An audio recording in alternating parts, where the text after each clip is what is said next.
Yeah, I didn't know. I consider myself a Good morning. If I can have everyone's attention, we're going to try to get started because we have a full 3 hours of stuff for you. So just a couple logistical things before we get started. First of all, let me introduce myself. My name is Jennifer Michalak. For those of you who don't know me, I am the math/computer science consultant for the Connecticut State Department of Education. My role here today, today's session is very much geared towards principals. If you have a real strong math background, I will apologize now if you're bored. But I really, it's one of those things where you don't know what you, until you don't know what you don't know. So I really went in with the assumption that even as administrators, the shifts in mathematical thinking that are required of the Common Core and the implications that has on classroom practice may not be really strong in everyone's mind. So that's kind of the premise that we have. I have not set any specific break time into the presentation. I figured we are all adults, so if you have needs that you need to attend to, if there's a phone call you have to take, that's fine. Restrooms are located here, and certainly you can exit through the doors if you need to do something more urgent. In addition, we are videotaping today's session. The purpose in that is, as you administrators know, it's not always easy to be able to get out of your districts. So we're hoping, we haven't quite figured it all out yet, that perhaps this will be able to be posted. That being said, most of the camera will be on me and my presentation, but there is a window kind of from the edge of the TV to the other edge. So if you have a problem and you would not like to appear in the video for whatever reason, you can relocate yourselves to the outer edges and you'll be fine. The only final piece of logistical information that I would like to address before we get started is my voice that you're hearing. Some of you who know me know that I don't normally sound like this. I do not have a cold. I can promise you, you will not be getting sick from me. I actually have recently been diagnosed with a paralyzed vocal cord.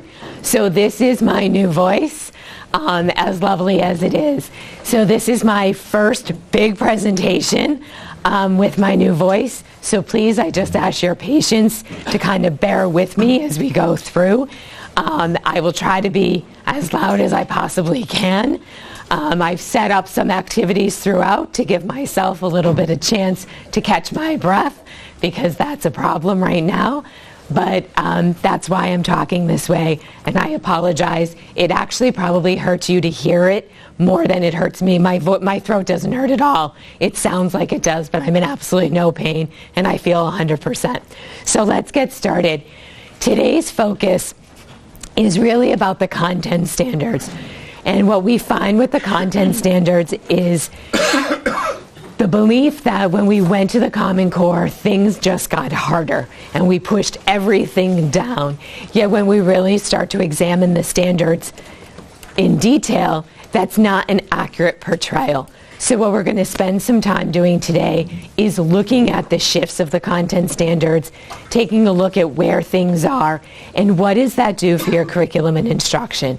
As principals primarily in the audience, what we find, and even some curriculum people, is that we rely on the resources that our districts have purchased to teach the standards.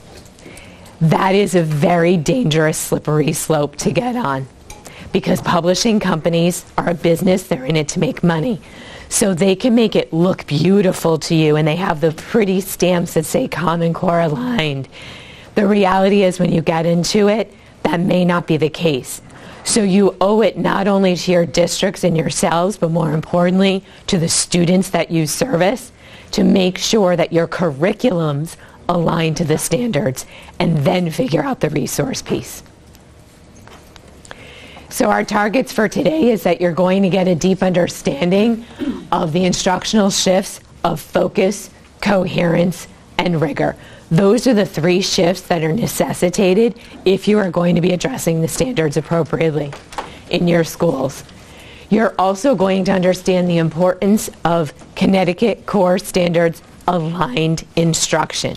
It doesn't matter if you understand the standards if the instruction is not aligned to those standards.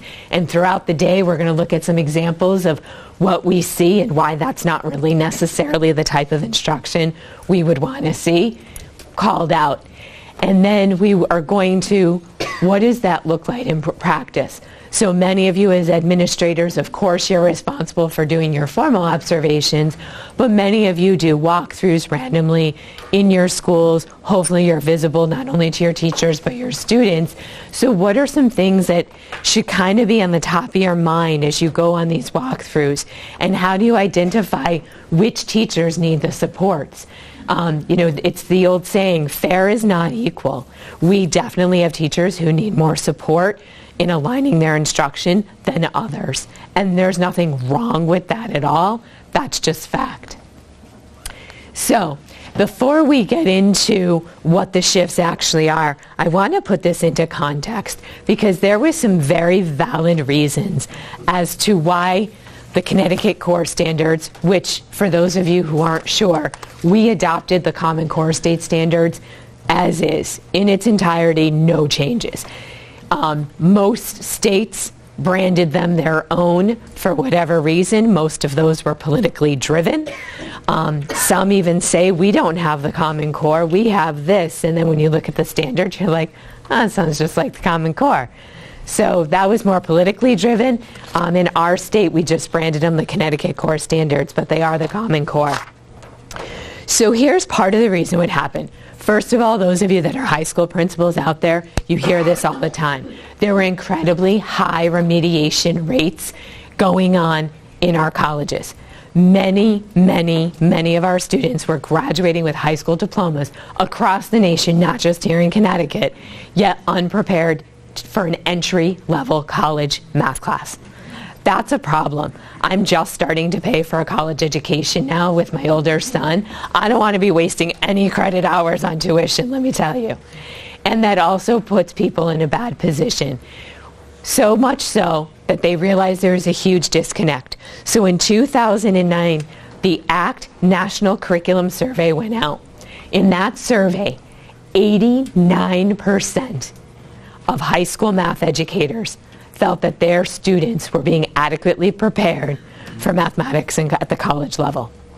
They gave the same survey to college professors, college mathematics professors. Only 26% felt that they were getting students who were prepared. That's a huge differential. So something needed to be done to align it. In addition, if you looked at our scores on international tests, TIMS and things like that, NAEP, we were flatline. We weren't seeing any progress. We had room to grow. It wasn't like we were at the top, but we weren't making that progress. So why is that? And as we weren't making progress, many of our international peers were. So that gap was widening. So the Council of Chief State School Officers got together and got experts in the field, both in the fields of education and the fields of mathematics, and got a lot of people involved. There's a fallacy out there that the people that were involved, it was, like a minute group, like a group smaller than what we have here today, that created these standards and put them forward. There were lead authors, but there was a lot of stakeholder engagement, a lot of feedback. And the result was the Common Core State Standards. The first shift that we're going to talk about is the shift of focus, where we talk about there being less to do, okay? If you ask any of your teachers, they're going to tell you there's not less to do. And in some ways they're right, because we have to learn how to do things differently, and that's a hard thing to do. There's also coherence. When we're talking about coherence, we all know, back when we were in school, oh, you have to learn this in math before you learn the next thing. But it wasn't done in a very thoughtful way. The development of the child wasn't always considered, where the coherence of these standards really does build in a natural progression. And then the final one is rigor. I find in education every so many years we get like the latest buzzwords, right?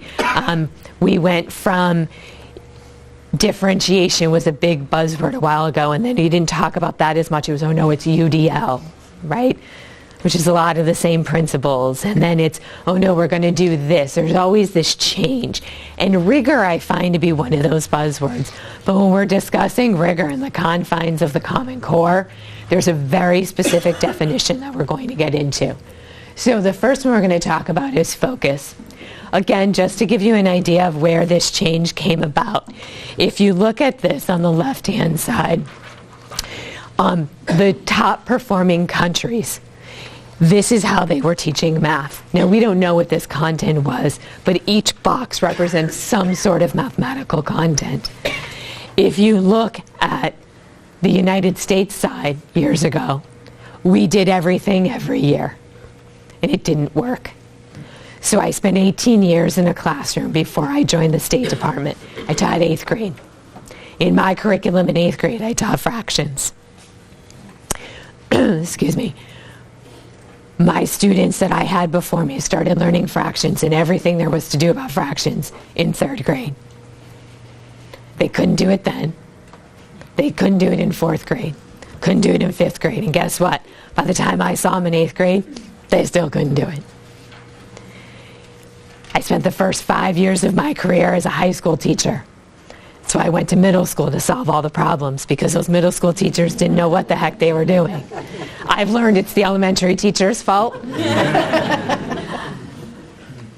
But it's easy to blame the one before, right? The poor pre-K teacher. They just don't know what to do, right? But there's a reason why we were trying to do too much all the time.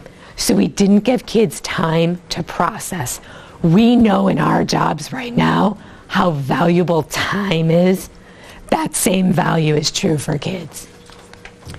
To take a different look at this, again, pre-Common Core, we did everything every year.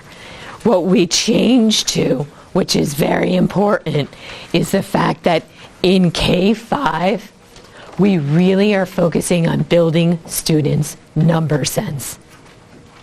If you ask any middle school teacher, those of you who are middle school principals, what's the biggest complaint that the middle school teachers have? Kids don't know their facts. Those elementary teachers are given a calculator way too early. They don't know their facts. They don't know their number facts. Well, they don't know their number facts because they don't have a solid foundation of number sense. So it's very difficult to be able to do your facts when you can't wrap your head around numbers. So the shift of focus attempts to take us away from that mile-wide, inch-deep philosophy. It also is intended to focus less topics at a time. Teachers are still really struggling with this, and a lot of it has to do with our curriculums and our pacing guides.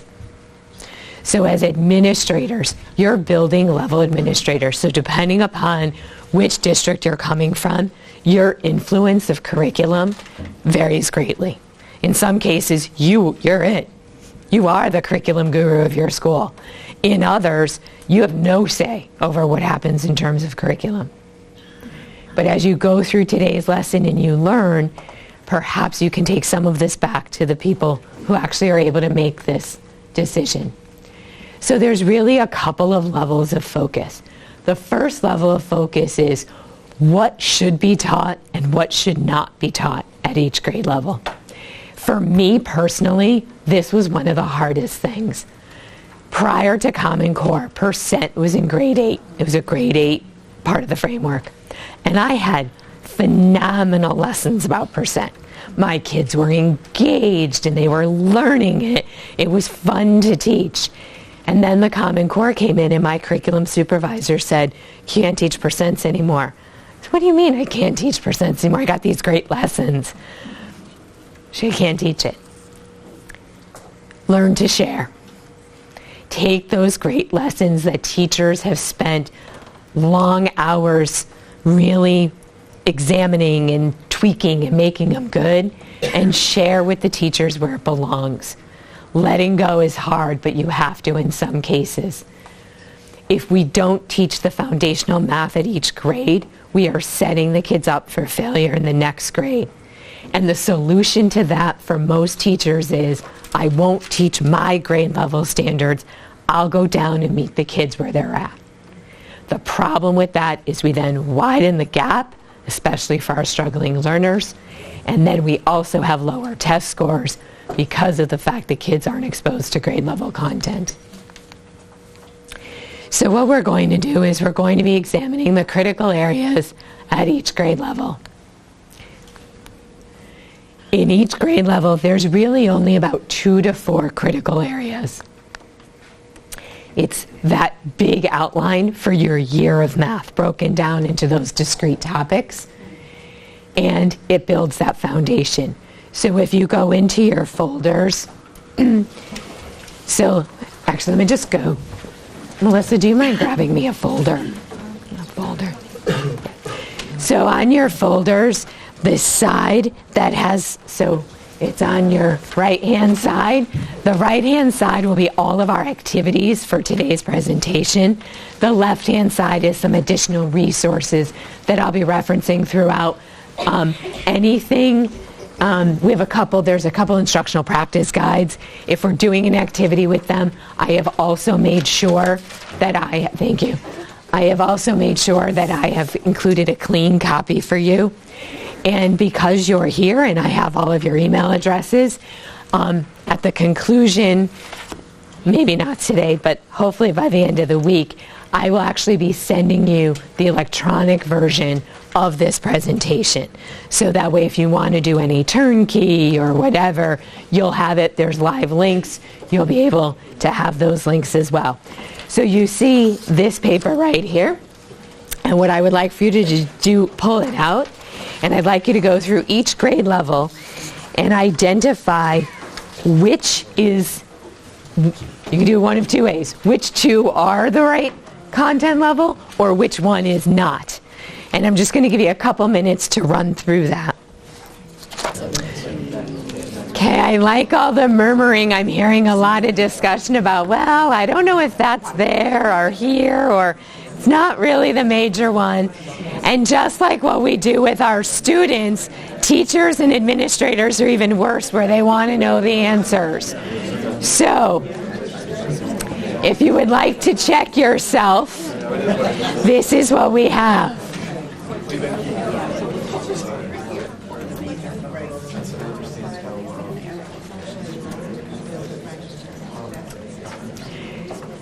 So some of the big ones here that tend to be some kind of offenders of getting in the way. If we take a look at this, grade 3, identify the measures of central tendency and distribution. So that's that mean, median, and mode. Mean, median, and mode doesn't even appear at the elementary level.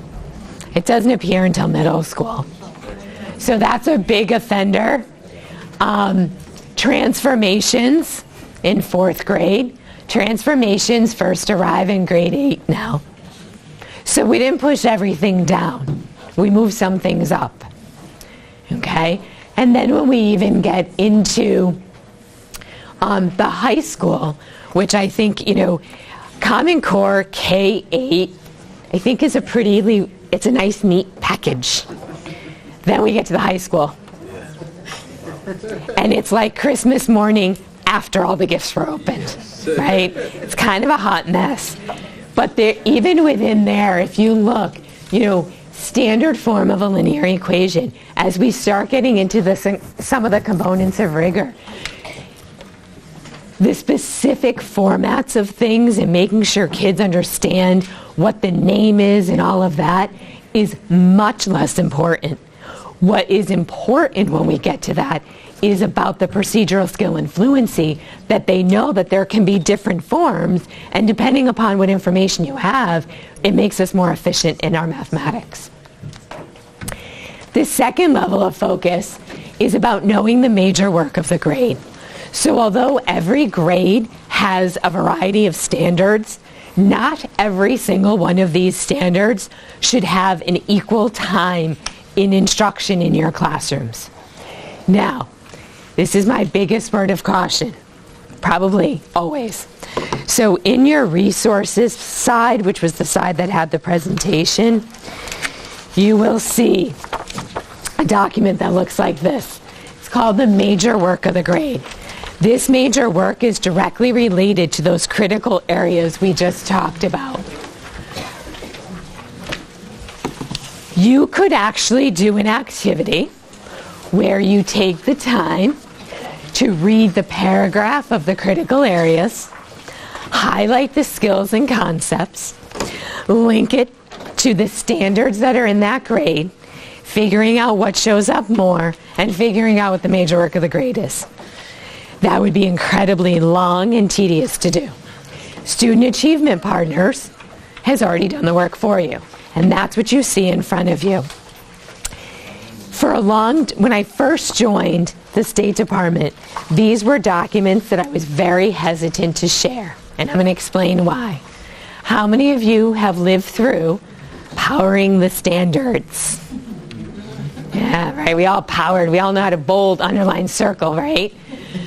The problem is this reminded me way too much of that work. And I was in the classroom. As a matter of fact, one of my former administrators is in attendance, but I'm going to be brutally honest. I'll tell you right now, those standards that we didn't power, guess what? I didn't teach them. I didn't have time to. So if I was cutting something, those are the ones that went. The reality is we cannot do that. Every single one of these standards needs to be taught.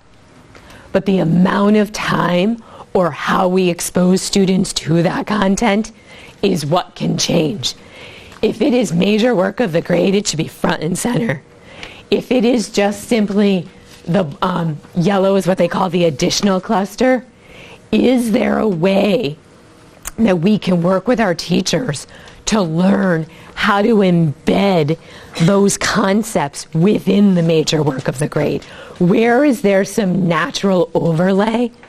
So instead of we have a unit on this and these are the discrete topics, we need to be thinking about these standards in a more holistic way as we create our units. So the idea behind this focus by grade level is it identifies the clusters, which is the green, that you really should be spending the majority of your time. Can we be more vague in our terminology, right? Majority of the time. So we need to think about what majority of the time means. And then with the supporting and additional clusters, how can those be embedded? And as a matter of fact, and I'm not the assessment person, I actually don't like wearing the assessment hat ever. But I know as administrators, you have to know about the assessment because that's how your schools are evaluated. That's how you get your profiles, all of that. The reality is, for Smarter Balanced, if you look at these clusters of the major work, there's a correlation between the number of questions and the emphasis on the Smarter Balanced assessment. High school is not to be outdone this time. So again, bringing us back through history, when the standards were adopted, all the publishing companies went, oh my God, what are we going to do? Now, most of them, after they had their freak out moment, said, oh, it's easy. We'll just change some chapters around and get the stickers. We're good to go. Okay? We got this. However, there was actually guidance given to the publishing companies about how they should go about structuring their new materials. So although the major work of the grade documents do not go to the high school level, and that's done purposefully. If I asked you guys your sequencing of courses at the high school, you'd all be very different. And quite honestly, across the nation, we have the more traditional pathway of Algebra 1, Geometry, Algebra 2. We also have an integrated pathway. Not as common in Connecticut, although with the new graduation requirements, perhaps that may start to change as well, where we see a more integrated approach. We've seen high schools do some funky things to try to get more Algebra 2 concepts in earlier because of SAT. So we've seen a lot of different things. So it's really hard to say this course's major function. However, what we can do is we can look to this document, also in your resource section, that's called the Widely Applicable Prerequisites. This was provided to publishing companies. The standards that are listed on this page, through research, have been proven to be the standards that are most important for high school graduates to know, both to be successful in college and career. And as a matter of fact, it is recommended that in any of your courses, and I'm talking kind of the courses that are for your general populace. I'm not talking about your AP Calc kids. They're a different beast, okay? But for your general populace courses, every course should be focusing on these standards about 50% of their time. I point that out because if you look, there's a bunch of geometry standards there. Right? There's a lot of myths going around with high school departments right now. Geometry doesn't matter anymore. Get rid of it. We don't need to teach it. Yeah, you do. Because there's a bunch of standards that say kids will be successful. Maybe you don't need to teach it all the way you used to, but it still needs to be taught because there's standards addressing it. So what do we mean by large majority of the time? The high school level, as I just mentioned, they're talking about 50% of your course should be focusing on those particular standards. At the elementary level, it's anywhere from 65 to 85% of the time. And if you're going to go to low elementary, K2, it's much closer to 85% of your time should be spent on that. I was just in a district yesterday doing a walkthrough. And I was in a first grade classroom. We're midway through the year, and they were working on identifying three-dimensional shapes. It's in the standards. Now, I saw 10 minutes of a lesson, so I'm not sure where it was going. But it did kind of was like, ooh, not sure if mid-year through the year that needs to be the lesson if it's not connecting to some of the major work. Was in what grade was the other grade? A third grade classroom. Those of you who are the math people in the room know in third grade that's where the beginning work of fractions becomes really a big part of it. There were tons of anchor charts on the posted, lots of work. Teacher was doing a lesson. There was nothing relating fractions anywhere in the room. We're in January and we haven't really had snow yet. So, you can't say, oh, well, that's because we're behind. No. And the fact that it's major work of the grade and there was clearly anchor charts throughout the whole year, you're almost, if you're counting, you're about halfway through the year at this point, pretty close. And there's nothing discussing fractions. How are you going to get to 65% of your time? And that's the low end. So that's concerning. So that's a little something that I don't know this person's curriculum, but as an administrator going in, if I know the major work of the grade and I'm like, wow, I keep popping in and I'm still not seeing anything related to that major work, I need to figure out what's going on here. Is the teacher off pace of their curriculum? Maybe that's the issue. Maybe the curriculum is just not right and we need to address that. So what does it look like? What are you going to see if the teacher's focusing on it? Well, if you break it down, if you're looking at the K2, you are seeing a whole slew of adding and subtracting and place value work going on. Okay? In grades 3-5, you're starting to see that multiplication and division work, and you start to see the progression of fractions. So remember at the beginning, and we're going to see this in the next part of this presentation, remember in the beginning I said that they start fractions, did everything in grade 3, 4, 5, 6, 7, 8. Now you do pretty much everything with fractions, grades 3, 5. But if it's done correctly, they get it. I can really, I feel, speak to this idea of focus and how they build the number sense because I happen to have 3 children at home. Well, no, actually 2 are only at home now. One's off in college. My oldest, who's off in college, and keep in mind, my bookends, as I affectionately like to refer to them, my oldest and my youngest, they are self-proclaimed math geeks. So I can tell you that and not be making fun of them. They will tell you that they are. My oldest was through the system enough before Common Core really came out. So he didn't really experience Common Core. My little guy was probably, must have been around that second, third grade when Common Core started kind of making its way. So he was Common Core trained, if you will, and my older one wasn't. Yet how they look at numbers is very different. And even my oldest one will say, I never even would have thought of that. How powerful is that for your struggling kid who gets to look at math differently instead of just doing it the way that we're taught?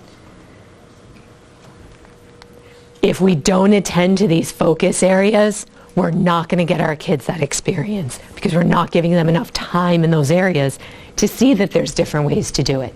Eventually, we hope they become efficient and do it quickly in the best way possible.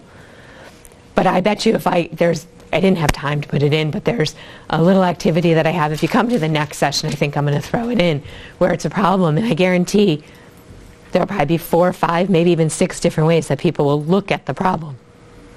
And everyone will be right. Something to think about. High school is the same thing. When we're looking at geometry, we're looking at similarity, right triangles, and some trigonometry. So do we need to be worrying so much about how we measure the arc of a circle? No. Doesn't mean we don't need to do it at all? Probably not. But when we're looking at our focus, and if you think about it, right triangle geometry is huge. I teach adult ed in a technical high school system. Okay? There is so much geometry and right triangle geometry in the trades fields. And I don't know if any of you have needed an HVAC, a plumber, an electrician anytime recently, but I have. My bank account does not like it when I need to hire a tradesperson. Not at all. But we have to give them the skills so we can get people into those trades. I'm going to actually skip this video for the sake of time right now. Jason Zimba, this is one of the lead authors of the Common Core, but we're going to skip that and we're going to move into coherence. When we're talking about coherence, we're talking about making those connections both within and across grades. We do not want math to be discrete concepts because kids do not have the brain power to make connections on their own. They haven't developed that yet in their brains. So our responsibility as educators is to make those connections for them, which means we have to teach in a way that allows us to build connections. Once we can make the connections, the math starts to make a little bit of sense to them. They were designed around progressions grade to grade. So basically what happened is they took the domains and they said, all right, well, what do we need to know about this as an educated society? And then they started filtering out the discrete topics and started saying, well, in order to get here, I need to know this. And in order to get this, I need to know that. And they came up with a progression. And then they kind of did a cross-check with the developmental growth of children and kind of broke those out into grade level bands and ultimately, came up with the standards.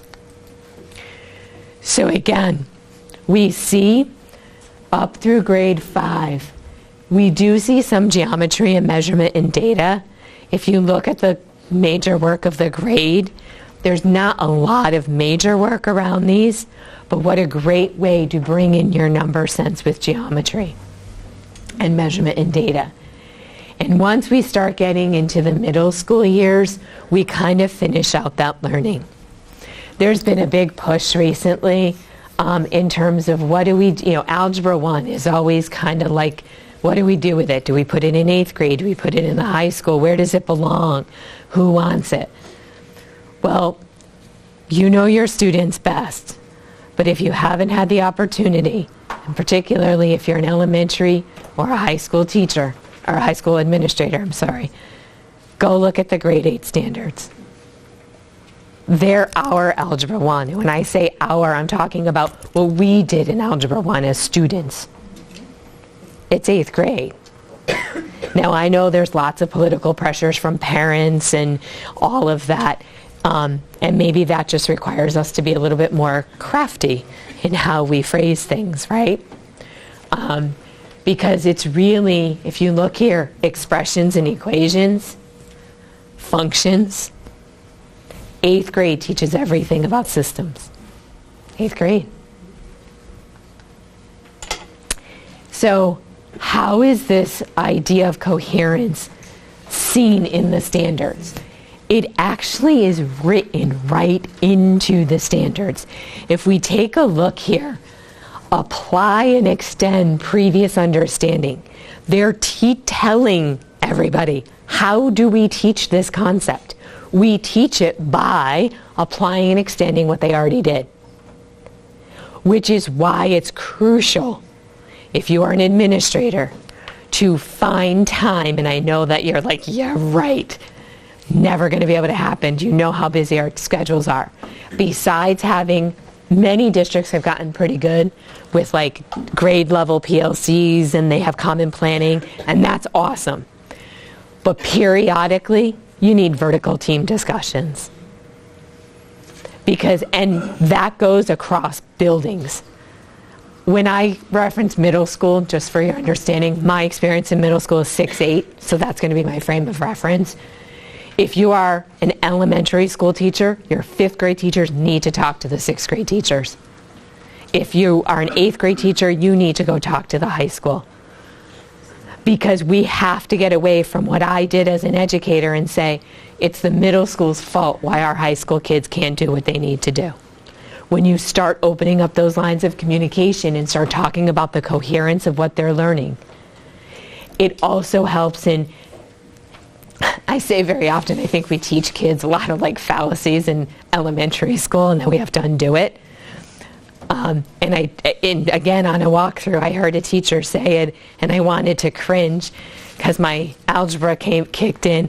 This was the statement made. Whenever you have an improper fraction, you have to convert it to a mixed number. Who said that? Where's that rule? I missed that one. Because as a matter of fact, as your students move up and they start understanding the concept of slope, which is presented as a fraction, very often an improper fraction, now they convert it to a mixed number and now has no meaning. That's right. There's no context. Useless. So now what does the teacher have to do? Undo all of that learning. For what purpose?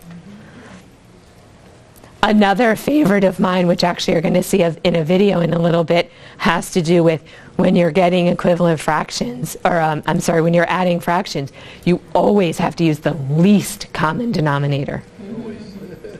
Why? I can use a different one. What you're hoping is that through your work, the kids start to realize, hey, I used 24, but 12 would have worked. That's a lot smaller and quicker. But if we force them down this hole immediately, we've just taken all their thinking power away. And honestly, in some ways, I think our kids think a lot better than adults do, because they're an open canvas, if you will. So standards tell us how to do it. There's 2 levels of coherence, just like there's 2 levels two levels of focus. There's coherence within a grade. How do the topics you're teaching within a grade interconnect with each other?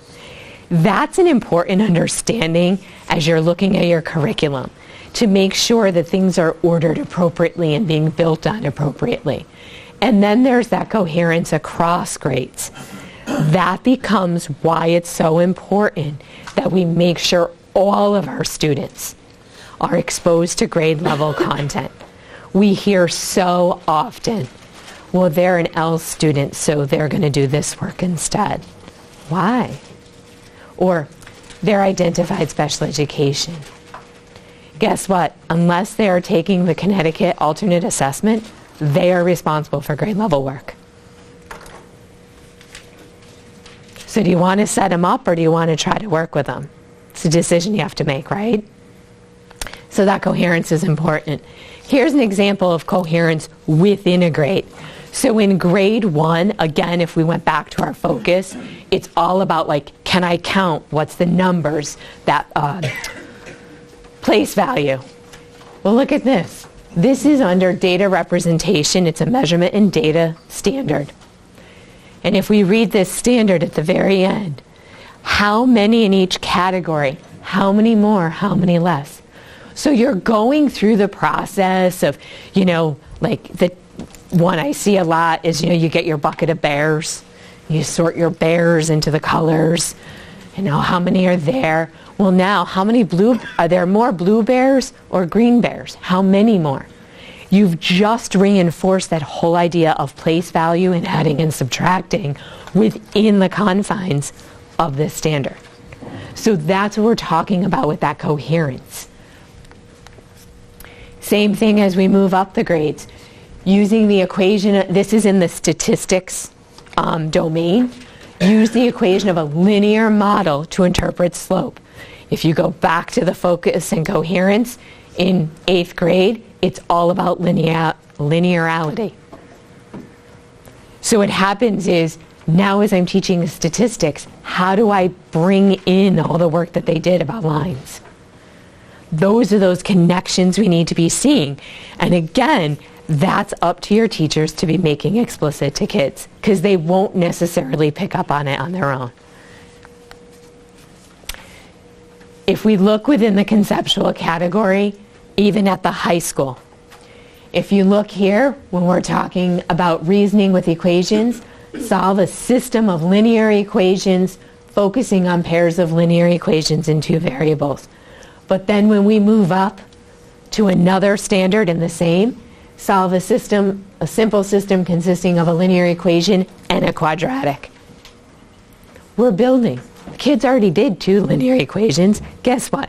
If you can do 2 linear equations, you can do, when you're ready, you can do a quadratic and a linear. Because the concept of what you need to do doesn't change. The look of it changes. So that's that building that we're talking about. When we're looking across grades, how do we build across grade students' understanding to make sure they're getting what they need? And this is where I get at, again, the idea that we think we have to be doing things much sooner than we do. Let's look at these for a minute. For any number 1 to 9, find a number that makes 10. Now we're in kindergarten. All we have to get to is 10. That's it, 10 in kindergarten for this standard. That's not too bad. If we end up looking in 1st grade, we want to get within 20, and now we want to be fluent within the 10. We want to be able to do that with speed and accuracy within 10 in 1st grade. Those of you that have are elementary principals, think you're little cute 1st graders. That's not too bad of an expectation. Okay? And then when we get into 2nd grade, we want to be fluent within 20. We're building up. We're not saying that in 1st grade they need to not only be able to do it and be fluent, because fluency takes time. If any of you have ever learned a foreign language, you know you don't become fluent overnight. I'm not linguistic at all. I don't think I would ever become fluent. It's probably not true. I probably could, but I would be terrible at it. But in the past, that's what we expected our kids to do, especially with the math facts. And then the teachers got frustrated, and so they started saying, well, you know what? You already should know these, but since you don't and we need to move on, here's a calculator, have at it. So this is one of my favorite videos of all time because it talks about the progression of fractions. And again, as I mentioned at the beginning, fractions is always my go-to example because I have a lot of them.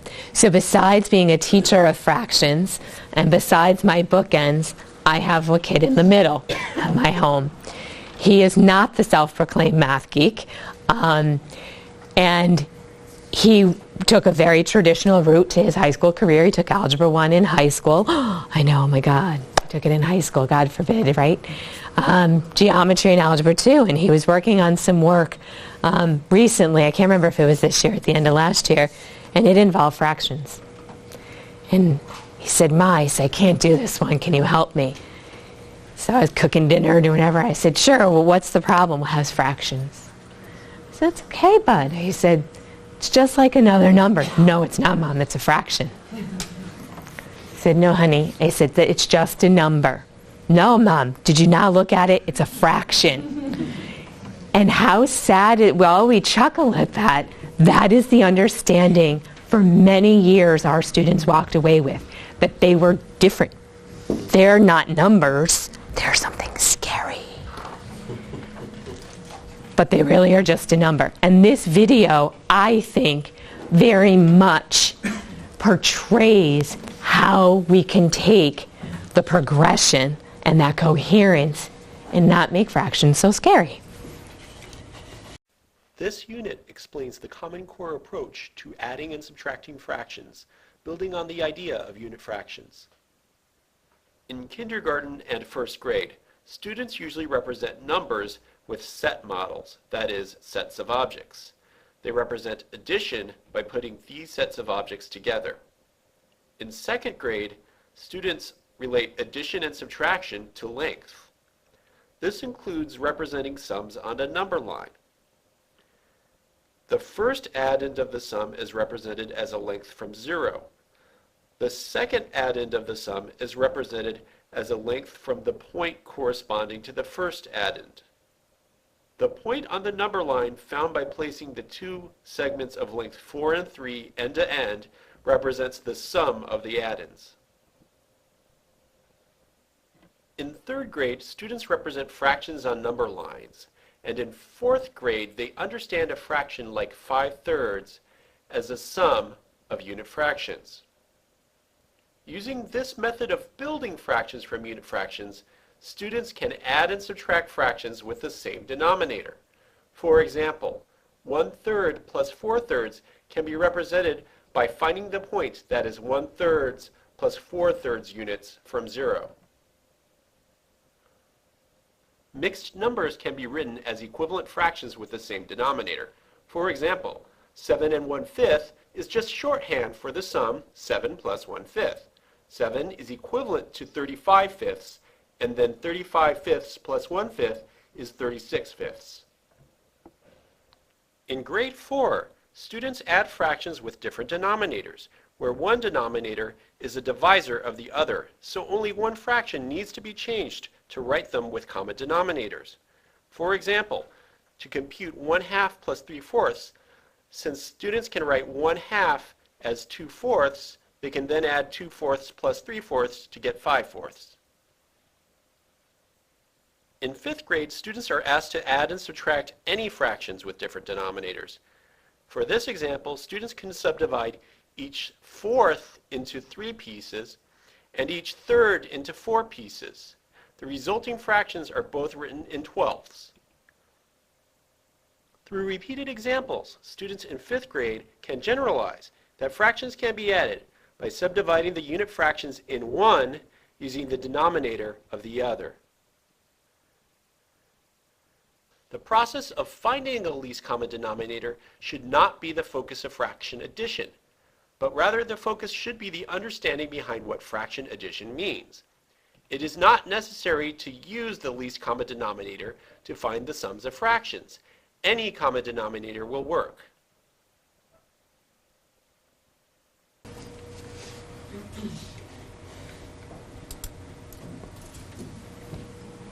So what do you think? Most of you have probably seen your teachers use number line to teach addition or subtraction. It's a pretty common strategy that we see in our elementary schools. But do we ever see it with fractions? We tend to kind of jump the gun on it, right? And just go right to it. This also brings up that whole idea that I talked about earlier about the least common denominator, right?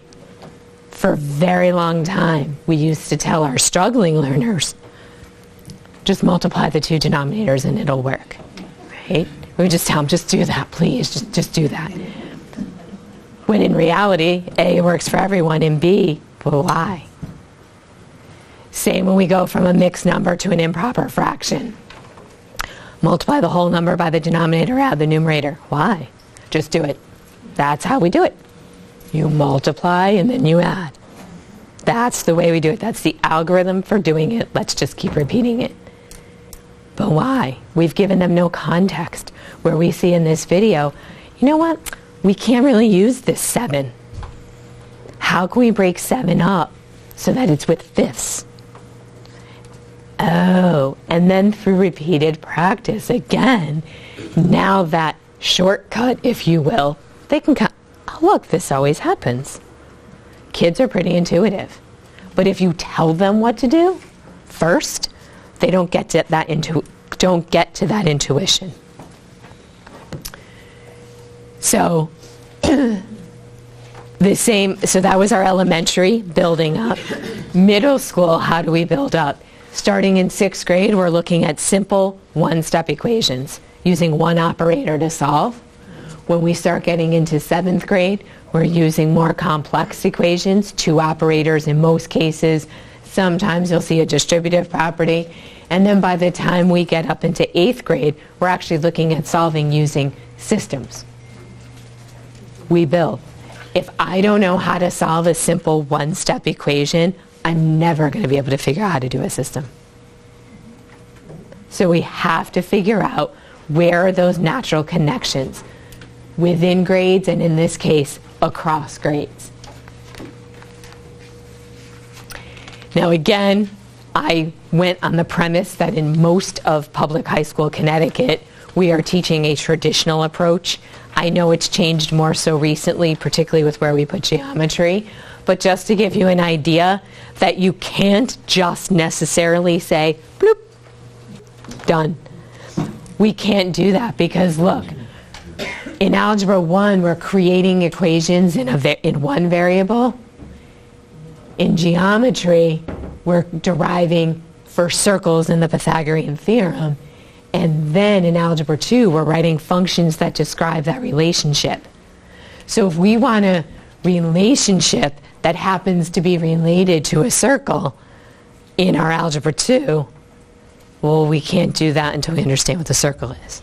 So I'm not saying you can't do it before, but again, it goes back to curriculum decisions and how do we thoughtfully do that. And as principals, how do we make sure that those types of changes are actually happening? Other than higher ed, and if there's any higher ed professors in the room, my apologies, okay? They're a tough nut to crack. They're tough. The next toughest group to crack are your high school math teachers. Because no one knows it better than they do. They've been doing it in many cases a very long time, and I can say that because we always know math is a shortage area, so there's not a lot of new ones coming into the field, right? And I've been doing it this way for years. Why do I need to change? My son brought home, this is my middle guy, he brought home his exam review packet, printed off the same software that I used when I was in the classroom. I haven't been in a classroom in 5 years. Kind of made me cringe a little bit.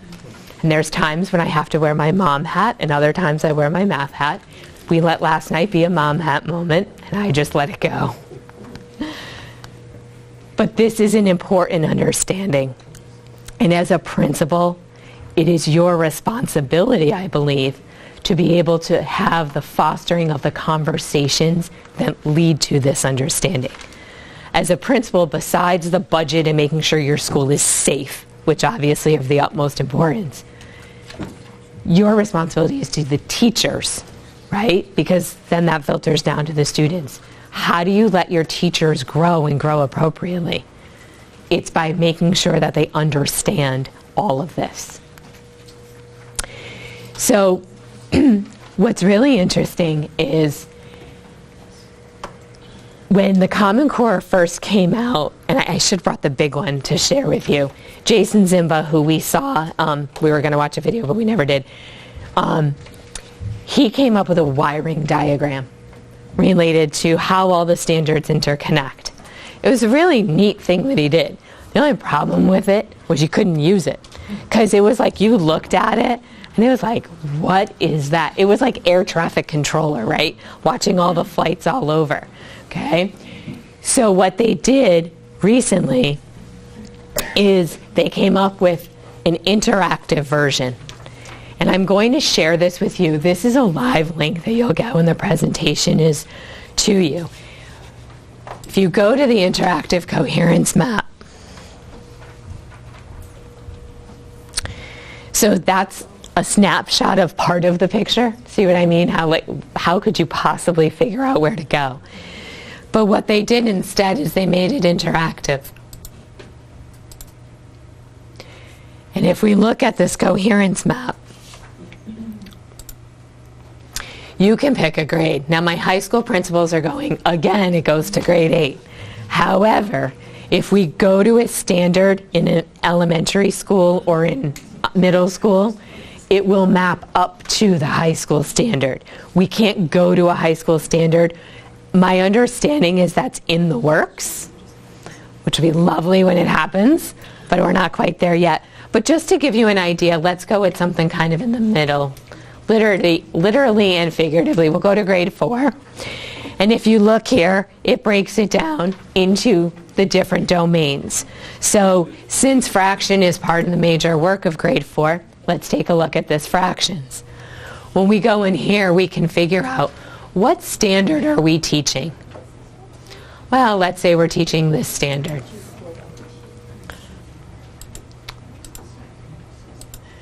When we look at this standard, it gives a sample task. It'll give you the progression in terms of what did it build on, what did it build at. Gives you more tasks sometimes. It'll give you sample assessment questions, so you can make sure that you're aligned there. It'll tell you if it's major work of the grade or not. And then if you look here, this is the part that's really cool.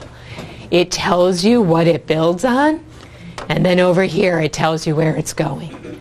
So here this goes not only within the grade 4 to grade 4, it also moves up to grade 5, and then I can jump in grade 5 and say, well, next year, what are they going to have to know?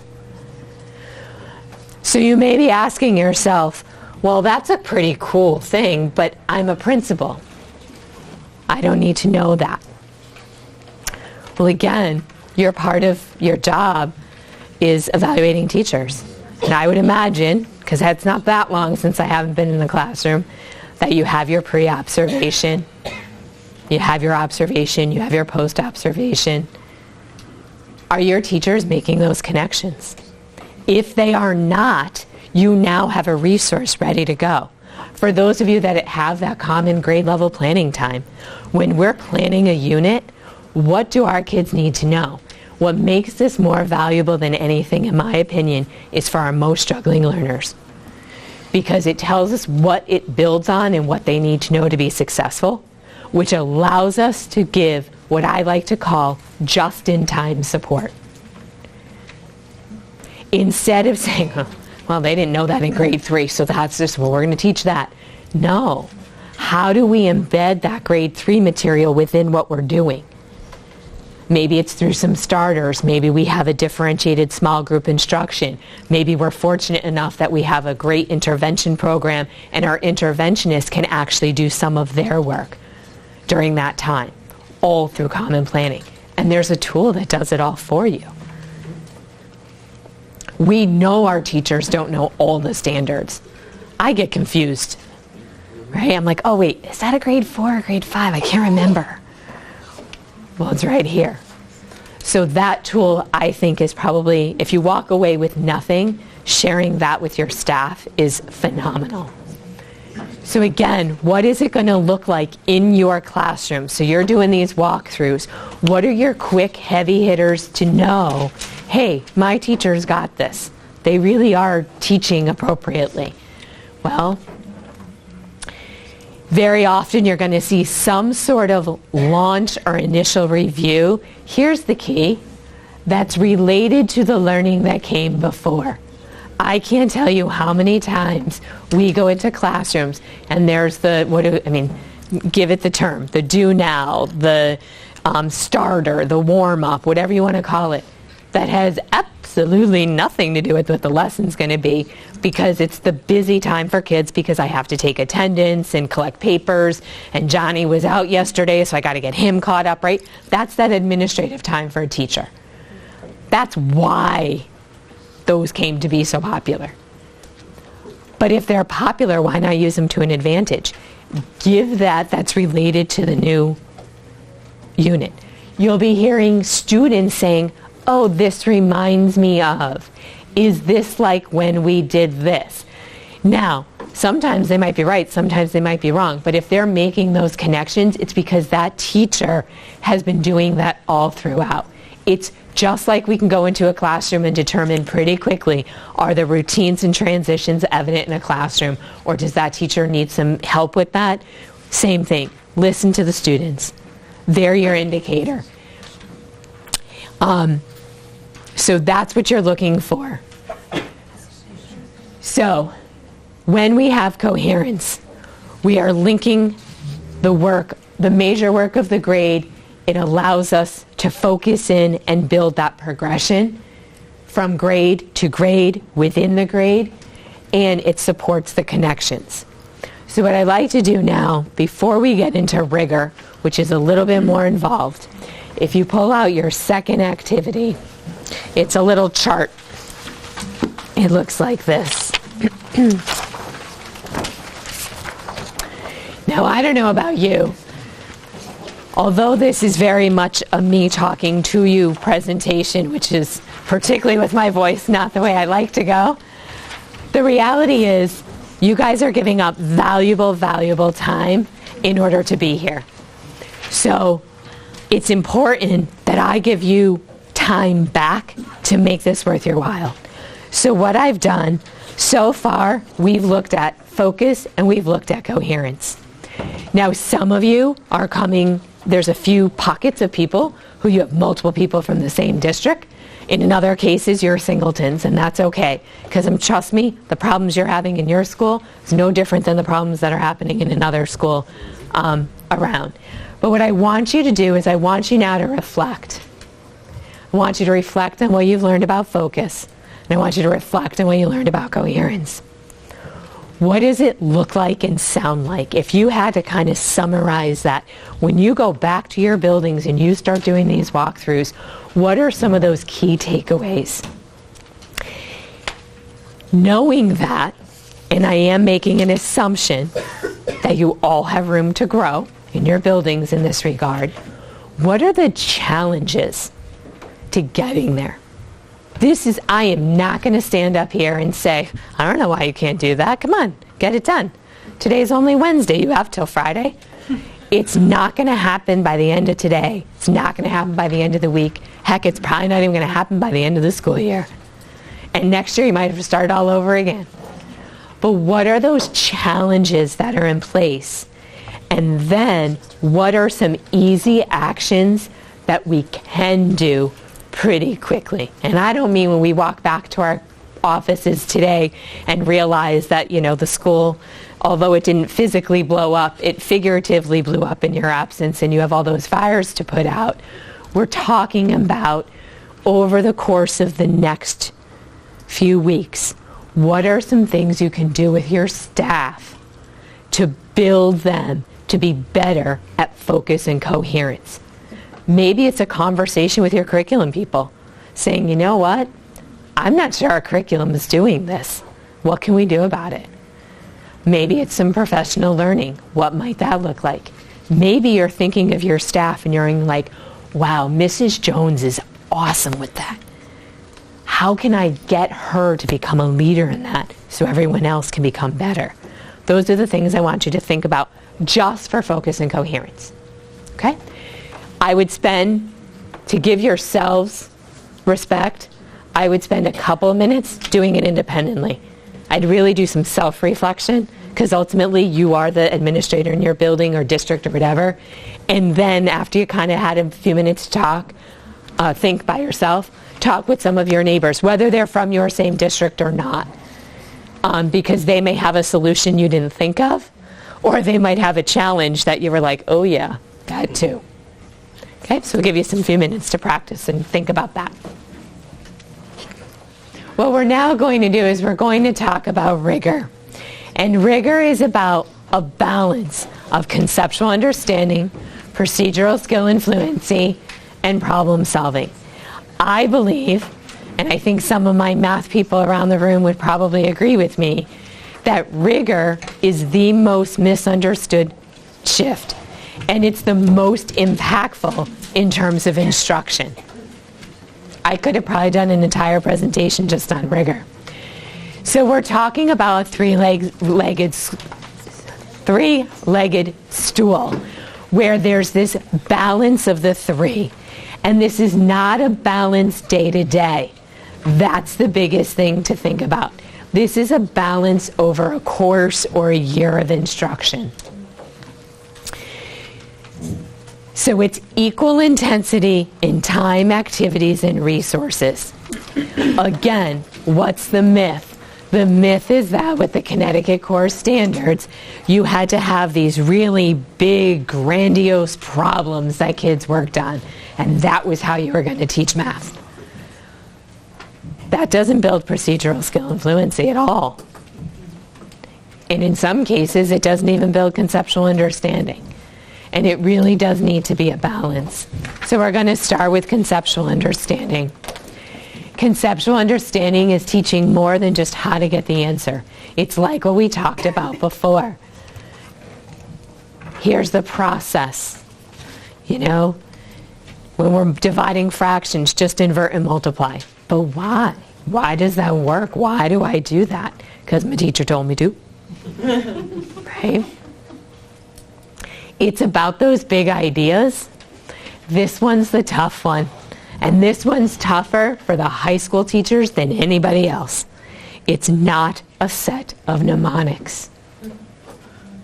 PEMDAS. I walked into a classroom yesterday, it was all over the place. I wanted to cry. I'm going to give the benefit of the doubt that they built why that worked before they went to the acronym. FOIL. Right? Yes, those mnemonics work, but why?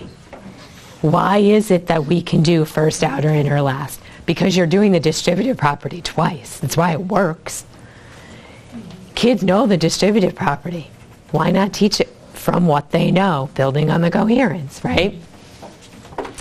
So it's a lot of hands-on, rich problems that get to it.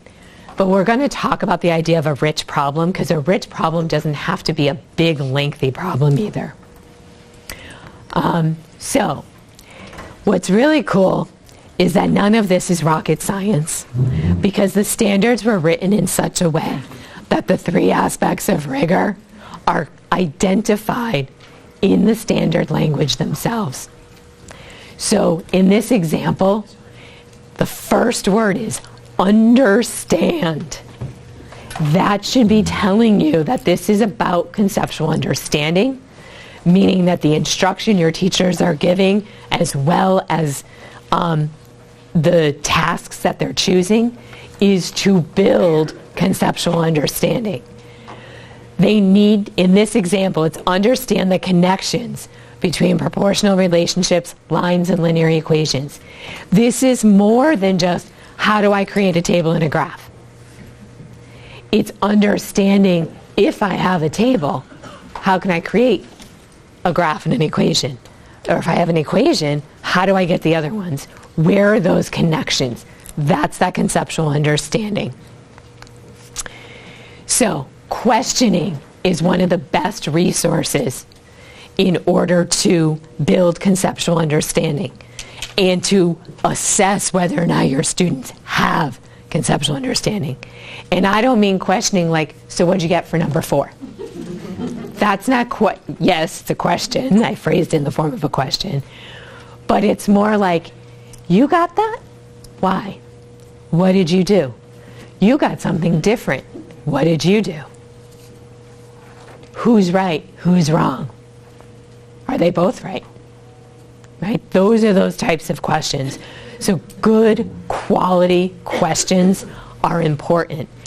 And the hardest thing for a teacher to do, and I saw a teacher who was very skilled at it yesterday, is when students are wrong, to have a clean slate. And why is it so hard? Because, God, you want your kids to learn because we got to move on to the next topic tomorrow. They better get it, right? But the reality is, having that blank slate, when someone says, well, the answer is 100, and someone else says, no, it's not, it's 44. No, it's not, it's 38. Okay, let's write it all down. Well, how did you get that? How did you get that? How did you get that? Where did people go wrong? That's what builds understanding. And what better way for a student to be able to say, oh, that's right, I forgot to do that. Instead of the teacher saying, nope, you messed up right there. Well, what do you mean I messed up? That's wrong right there. They don't know why they got it wrong. And quite honestly, we know feedback's really important, but we also know that teachers, and I'm going to go to my middle and high school people, particularly who have caseloads of, 100 plus kids on their rosters, they can't write out real good quality feedback on a regular basis. Let's be real here, people, right? You know, all you evaluators, when we went to the SEED model and everything you had to start writing for evaluation, like, I can't write that on all my teachers. Are you nuts? But we ask our teachers to do it with the feedback. So we have to think of other ways to provide feedback that's easier and more efficient. And the questions, like I say, they don't have to be these elaborate questioning schemes. The simple 3-letter word, why? Or what did you do? And have the student explain it and take ownership of their learning can go a long way. So to give you an idea of conceptual understanding, here's a couple of examples. So the first thing I want to point out is it's understand. Okay? So again, the language of the standards, like, read them.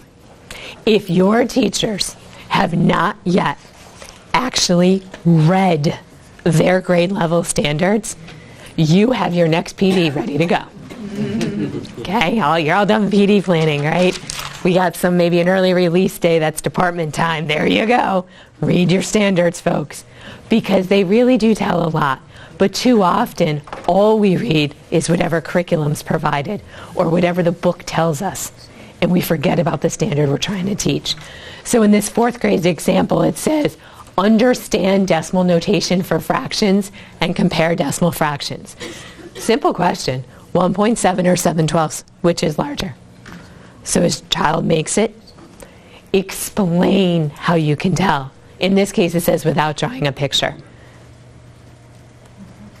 4th grade, they're supposed to have a firm understanding of place value. So they should be knowing that the 7 is in the 10th place, so it's 7/10. And now we have 7/10 versus 17/12. They should be understanding 17/12 is an improper fraction. So it should be pretty easy for them to explain that. And they really understand the place value idea if they can do that. Now, if we look at the second one, it says understand that a solution to a system of a 2 linear equation and 2 variables corresponds to the points that that satisfy both equations, blah, blah, blah, blah. How can we tell if a student understands what a system is? Well, draw a line that intersects the line. Great. This is actually a great low entry, high ceiling task because most of your 8th graders can draw a line, right? Give them a ruler, they're okay. If you don't give them a ruler, you don't know what you're going to get. I'm going to tell you that right now. Write a system of equation that's represented by the 2 lines. Okay, well, that might be a little more challenging, but they would have already learned how to write equations from a table or a graph. They got to draw their second line so they could make one that's really easy, right? And then, what is the solution? That's getting at, do we understand what the system is? Are they just picking any random point on a line? Are they giving multiple solutions if it only intersects in one point? That's still getting at whether or not they understand. But I'm going to tell you right now, there's not a teacher out there who teaches systems who hasn't used these types of questions before. This is pretty basic, but it gets at conceptual understanding. And I use that equation very purposefully for you to understand that they don't have to be these elaborate, drawn-out things to build conceptual understanding or to assess it. So next we're going to talk about procedural skill and fluency. While I say that rigor is the most misunderstood shift that we have, I think procedural skill and fluency is the most misunderstood piece of it that we have, quite honestly. So when we're talking about procedural skill and fluency, the standards do say that they require speed and accuracy. Okay? You want to structure your materials to build that fluent nature through practices. However,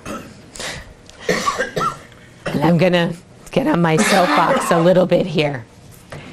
If you are only doing mad minutes, you are not teaching your kids procedural skill and fluency.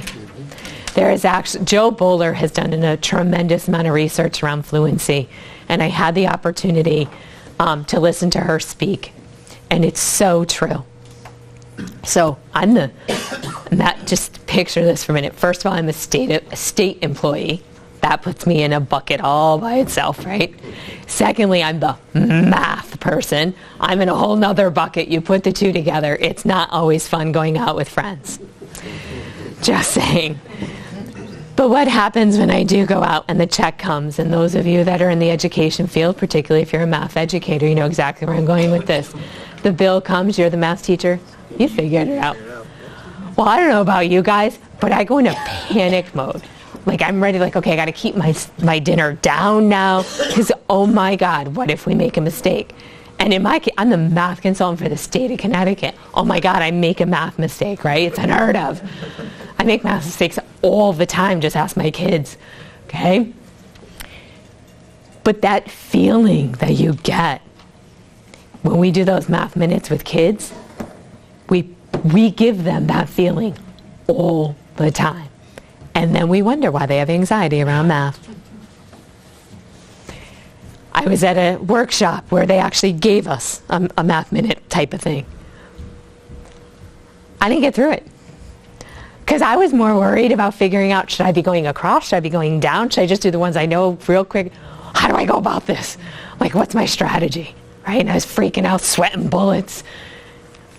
But we do it to kids all the time. When the reality is, based upon research, automaticity is close to 3 seconds. That was 3 seconds.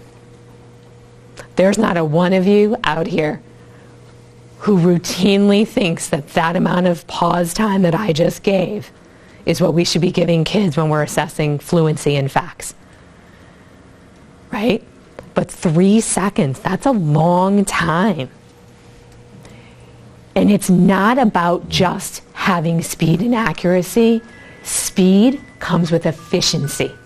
So we need to be able to teach students different ways to do it so they can become efficient. In my presentations, if you haven't figured out now, it means you're not listening to me, but I like to be anecdotal and I like to share some stories that have happened to me personally so I can give you an idea of really what's going on. So when we're talking about speed and accuracy, I told you earlier in the presentation that I have my geeky bookends, my oldest and youngest sons. Oldest non-common core, youngest common core. 4th or 5th grade, now I can't remember what grade he was in. We had a math conversation over dinner. Okay, so yeah, we know where they get their math geekiness from. And my youngest son was sharing how, Mom, it was like a double-digit multiplication problem, and I got it right, I got this. It was double-digit with a single digit. I said, oh, that's great. I said, if you can do that, you can do this. And I just made up some problem.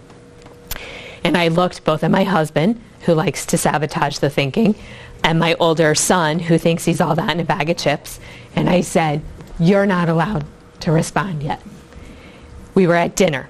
We had forks and knives. We did not have pens and pencils. And my youngest son was thinking, and I could see the steam going in his head and, looking up in the ceiling, because that's always where the answers are. And he was thinking and thinking, and within a relatively short amount of time, he said, the answer is blah, blah, blah. Looked at my husband, and I looked at my oldest son. My oldest son goes, how'd you get that already? My husband says, I was still borrowing. And I said, exactly. I said, Spencer. I said, how'd you do it? He did with partial products. Had it like that. Nathan never learned partial products. And after he explained it, my older son said, oh yeah, that makes a lot of sense. But he was never taught that way. He was taught the standard algorithm when he first started learning it. So there's a reason why, even though the parents complain a lot, why do they have to do it this way? This is stupid. Trust me, I hear it all the time. It's the thing about going out with friends, you never tell them what I do. Don't bring up Common Core math. At the high school level, while there's no specific expectation of fluency stated in the standards like there are at the elementary grade levels, there is fluency involved. For those of you that are high school people in your Algebra 2 classes, if they're looking at quadratics, there's lots of different forms of quadratics out there. Depending upon what you're trying to figure out or what information you're given, certain forms are easier to manipulate than others. Knowing that and being able to manipulate expressions and equations is a form of fluency. When we talk about fluency, very often we think of the math facts. But as we start looking at the fluency, notice multi-digit multiplication, multi-digit division, add and subtract within a million. I'm going to tell you right now, if I gave you all here, all educated human beings, an addition or subtraction problem within the millions, it would take you longer than 3 seconds to do it, and you're not going to do it in your head. You're going to write it down, you're going to do it. So fluency doesn't have to just be up here. And I think that's one of those big misconceptions. Fluencies can include pen and paper. So yes, it's important for them to learn their math facts. I'm not going to dispute that. But the way in which they go about learning it doesn't have to be the way that we all did. I'm not saying flashcards don't have some place. If you have intervention, those types of fluency exercises for intervention kids really are important. They should be spending like 10 minutes every intervention block at least on some fluency stuff. But as you're teaching it, you need to broaden the scope. Here's a perfect example. Grade 5 example. The standard says fluently. I wonder which aspect of rigor this is. Again, not rocket science, right? Fluently multiply multi-digit whole numbers using this, in this case it is the standard algorithm. Well, again, I couldn't do this problem in my head right now in 3 seconds for you. I'm going to tell you that right now. I could do it in 3 seconds, maybe, if I wrote it down. But what I use this example for is look at how the problems have been presented to kids. Being fluent means that no matter how it's presented, I can understand it and get the answer. That's part of that fluency. And not only can I get the answer, I don't have to think too long about how I'm going to approach the problem. People who are fluent in a foreign language don't do what I do with the limited Spanish that I know. Like, I can count to 10. They don't hear the English and then go through their repertoire and say, okay, that word means this, that means that. They just know that, oh, blah, blah, blah. I was fortunate enough, I have relatives who live in Canada, and I used to love going up there because mom preferred speaking French, but dad preferred speaking English. So they would bounce back and forth between the two in a single conversation, especially when they were getting yelled at. That was always fun to listen to. And like, I was so confused. I never understood what they said up there for the longest time. But they didn't have to think about it. And that's what we're talking about with fluency. We don't want our kids to have to think about what to do. They just know what to do. However long it takes them to get to the end product, but they know how to get there. That's why it's fluent. And that's why, if you've seen those Mad Minutes, they all look exactly the same, right? They're all the same. try having your teachers change how they are showing examples. Because we all know when you get out in the real world, we're not going to get a sheet of, they all look the same, as once we figure one out, we can do it. Be nice, but when we get to middle school, again, that's where the standards start to not use the term fluent. But there is fluency with, again, that ease of manipulation. Can we manipulate expressions and equations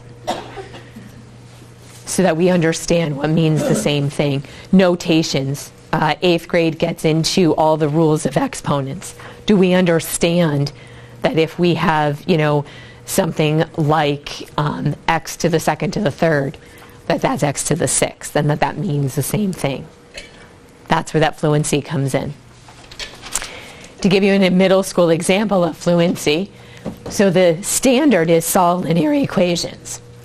Now, there are times when we do need an actual numerical answer, but if we're thinking about fluency, if we look at this, here's a bunch of examples. Can your students figure out if the solution's positive, negative, 0, or no solutions just by looking at the problem? Because if they can, they're fluent.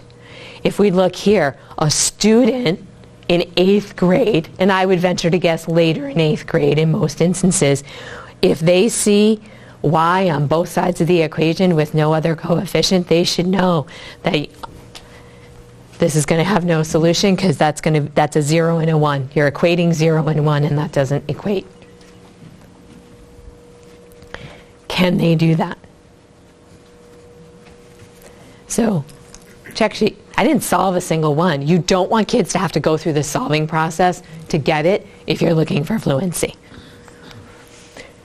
High school, same idea. It really is about manipulation. If we break it out again by that traditional pathway, in Algebra 1, we are talking about a lot of polynomial work and transforming equations to see different parts.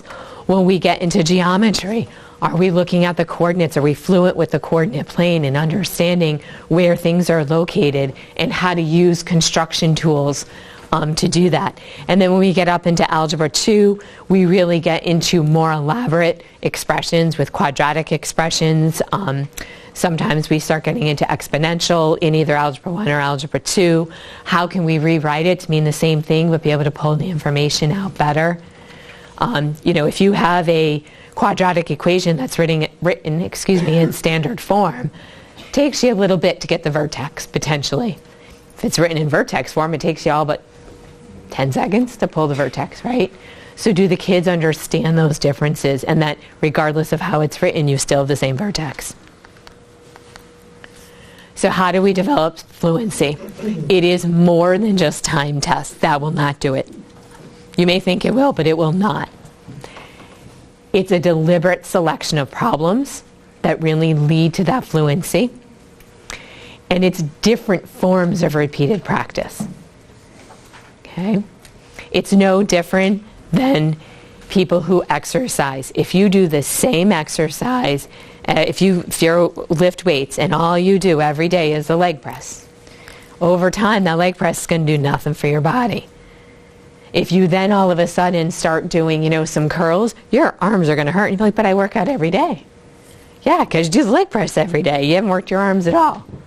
It's the same idea. They need different forms of practice to really get at it. We do it to build that automaticity, and how we do it is emphasizing different strategies.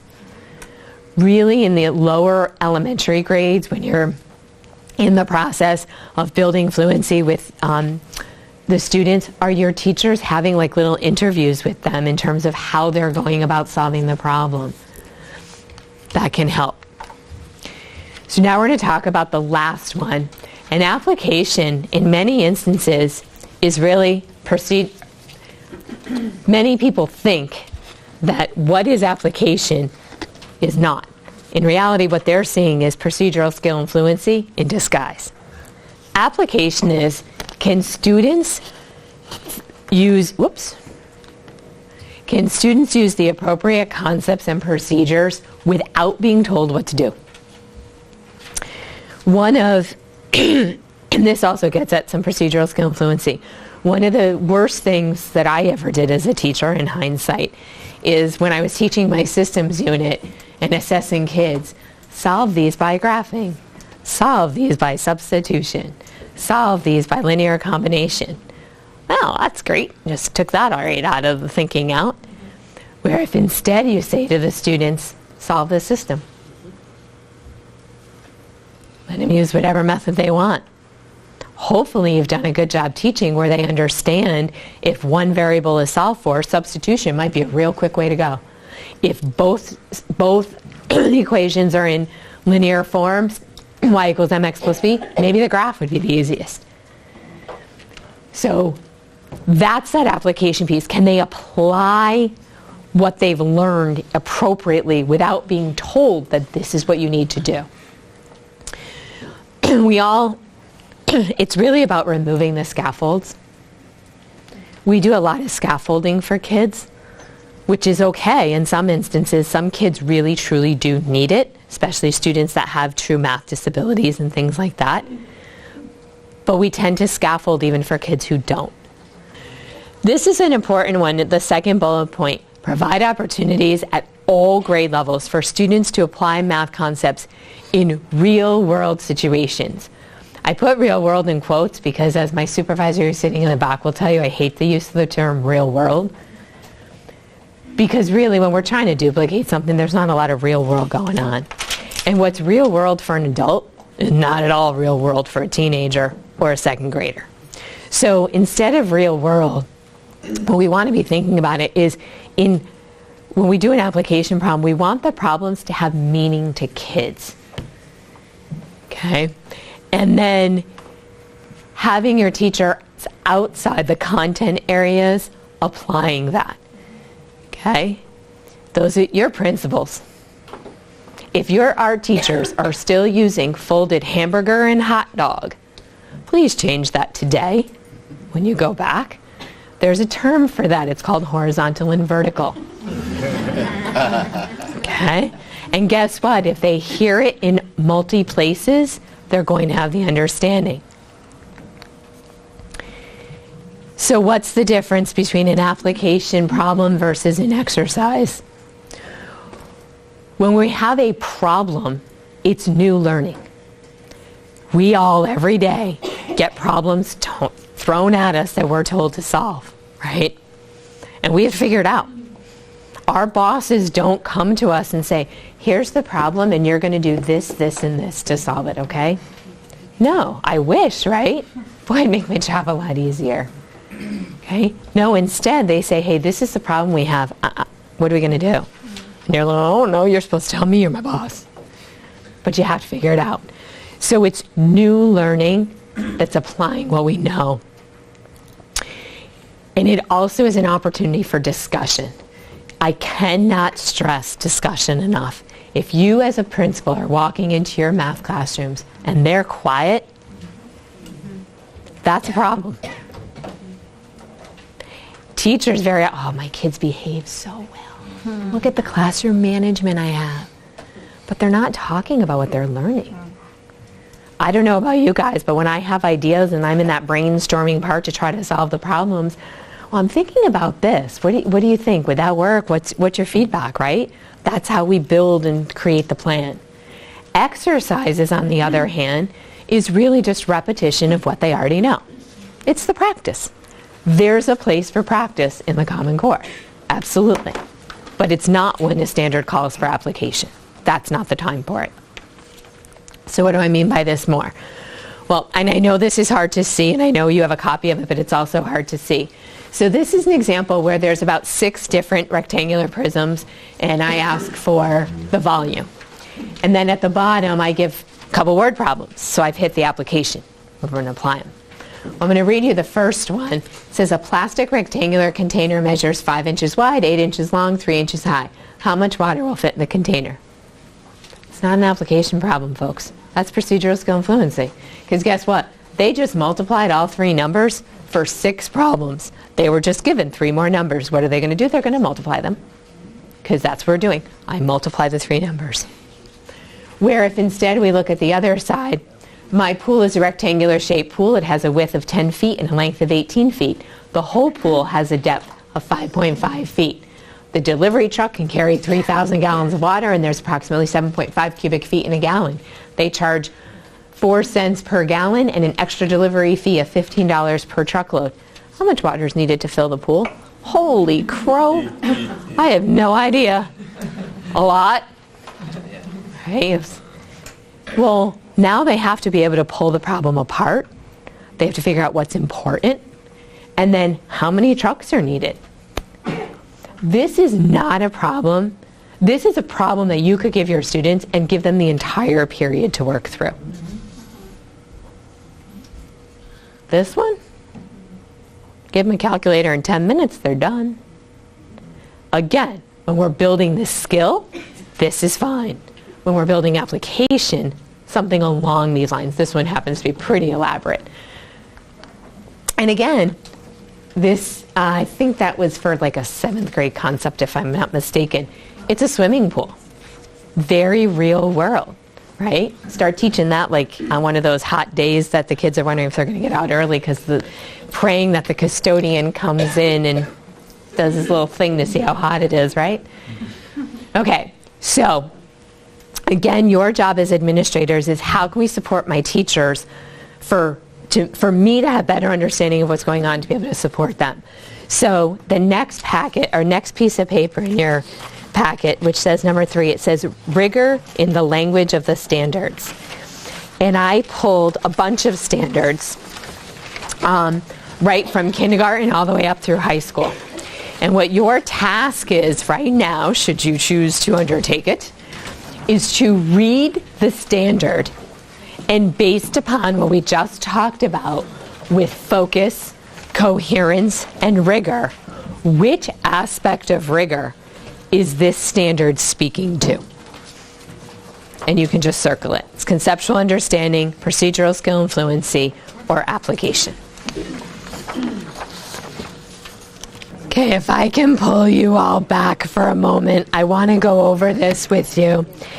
And as I was walking around, I was doing some thinking. And while I have said that I'm going to provide you with the presentation, what I can also do, if you're interested, is I can provide you with the activities, both the blank copy, if you will, along with the key. So that way, if you want to use that for any professional learning within your own district, it's available. We're hoping to get it all posted at some point on the state website, but that's going to take some time. So I'm happy, since you were here, I can share that with you so that you can really use this learning and do something valuable with it. So the first one, the kindergarten standard, what are you guys thinking? Solve addition and subtraction word problems and add and subtract within 10. Fluency. Does anyone else have anything else? The first one, kindergarten. I think I gave one, 7th grade had a few more. So it is procedural skill and fluency. There's also a little bit of conceptual understanding there because it talks about representing the problem. So there's a little double there. How about the first grade problem where you're using addition and subtraction within 20 to solve I heard it from someone. Application. When you're using, you're applying it, right? How about understand that 2 digits of a 2-digit number represent the amounts of tens and ones? Good. How about solve word problems involving dollars, bills, quarters, dimes, nickels, pennies? Application. There could be a little bit of procedural skill and fluency there possible. I think because they put the word problems in there, that if they're true word problems and not just word problems in disguise, that it would be more application. Fluently, add and subtract within 1,000, that 3rd grade standard. What do we think for that? Procedural skill and fluency, good. Number 4, apply the area and perimeter formulas of rectangles in real world. Application. Number 5, recognize that in a multi-digit number, a digit in the ones place represents 10 times the amount, blah, blah, blah. Conceptual understanding, very good. Number 6, understand ratio, or standard 6RP, understand ratio concepts and use ratio reasoning to solve problems. Conceptual understanding and application. Good. So again, while I presented this as like, oh, it speaks to it, it does, but there is some duplicates. How about 6SP, where we're talking about recognizing that a measure of center for data sets? Conceptual understanding. Recognizing means I have a solid conceptual understanding of what's going on. Good. Number 7, solving real world and mathematical problems. Application. Good. Number 7, finding probability in compound events. Procedural. Can I do it?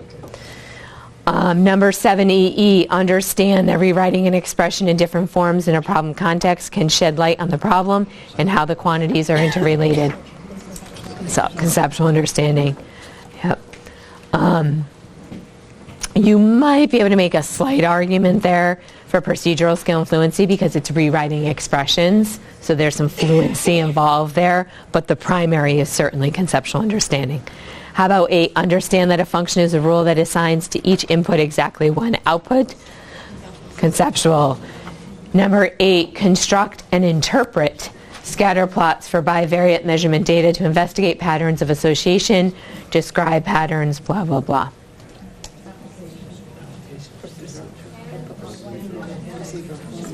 I think we're hearing almost everything on that one.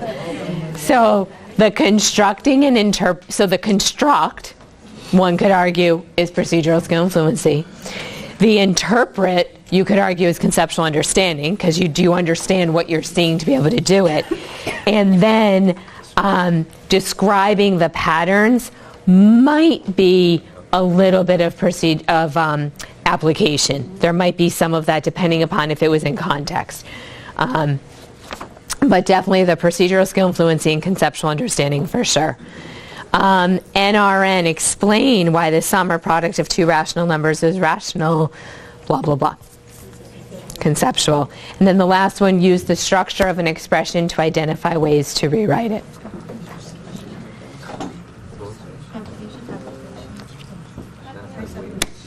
I think it's more procedural because you're using the structure to rewrite it. It's not necessarily applying it to a context. So, relatively short little activity, but again, it brings us back to that idea that if I actually read what the standard is telling me I should be doing with my kids, I can do it.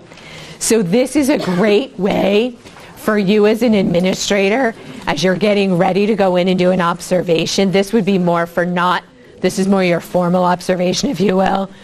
You know, you get the lesson plan, you know what activities your teachers are going to be, or what standard they're going to be working on and what tasks they have planned. Is there alignment? Are they appropriately building the right thing? So we're going to talk about that. There's a standard in 8th grade around systems that actually speaks to all 3 parts in one standard. Depending upon the task that is selected, that aspect of rigor is identified. So here's an example. This is what the standard says. It's analyze and solve pairs of simultaneous linear equations. That's the cluster, and then there's actually some substandards in there. Each sub, one speaks to conceptual understanding, one speaks to procedural skill, and one speaks to application, for those of you that aren't familiar with the 8th grade standards. But if we look here, we have a bunch of charts. Which of these tables of values satisfy the equation? Explain how you checked. That's building conceptual understanding. Then here, by completing the table of values, draw these 2 lines. We're building up to that idea of a system intersecting at a single point at first. Obviously, we then go, they don't intersect, or they intersect at multiple. And then, do they have one common solution, no common solution, or infinitely many common solutions? Explain how you know.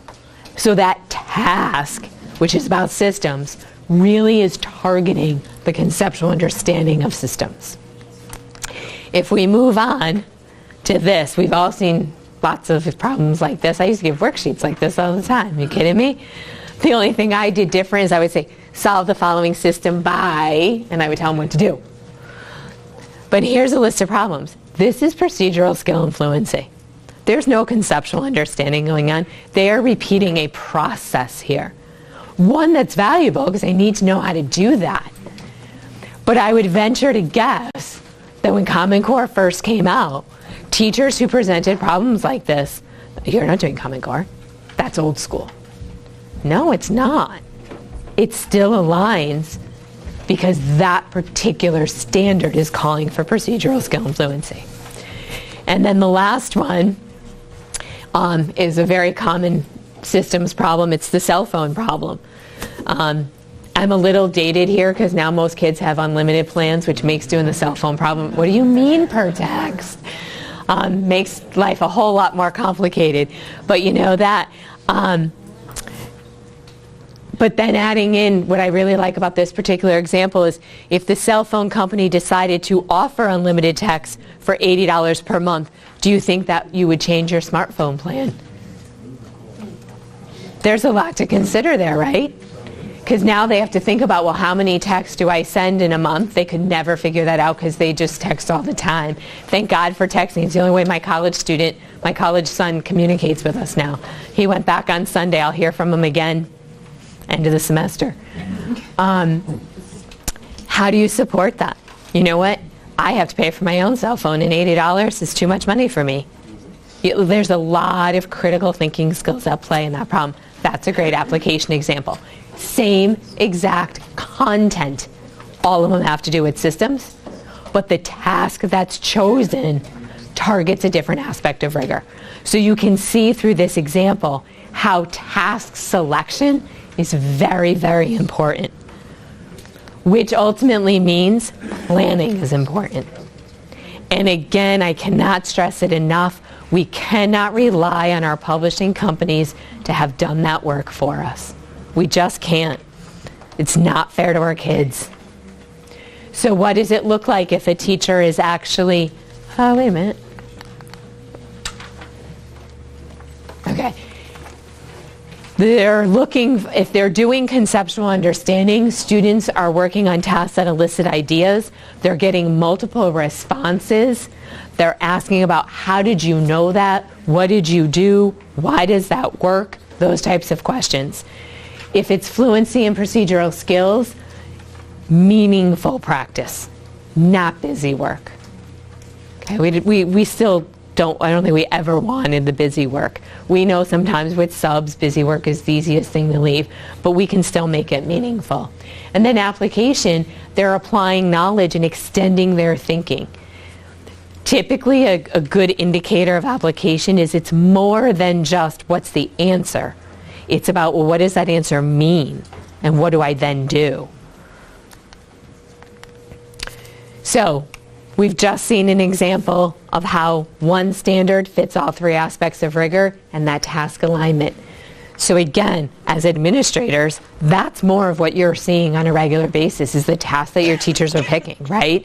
You're not there planning side by side with them. They're doing the planning, they're picking out the tasks, but you can see what tasks they selected, what standards they're addressing, and then how they're actually pulling it off. So it's important for you to understand which aspect of rigor. So now we've looked at their lesson plan. Oh, they're doing this standard. Okay. In my mind as an administrator, that sounds like they should be building conceptual understanding. Okay, well, let me look at their tasks that they're doing. Is that going to get to conceptual understanding, or are they bypassing that and they're already on procedural skill and fluency? So, next task is rigor in the tasks. Same concept as before. I've given you, I think I did 10 of them, 11 different examples. What aspect of rigor, and I will tell you in some cases it's more than one. Do you think, so this is what that one looks like? What aspect of rigor is being addressed? Do you think in the task? And I'll give you a few minutes to work on that. All right, how about the first one? What do you think that is?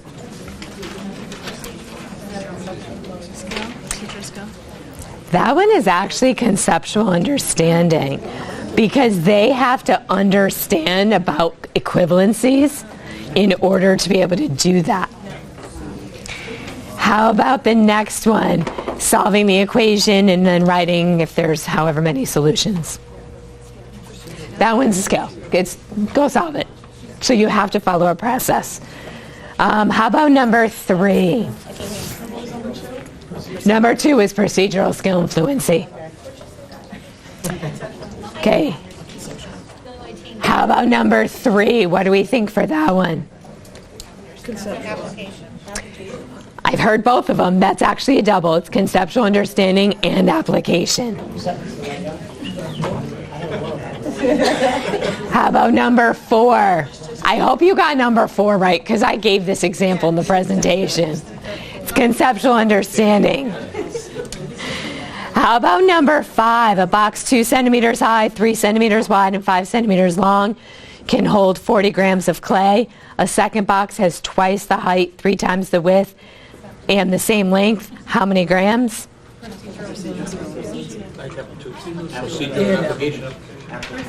It's all of the above on that one. You could actually make an argument for all 3 on that.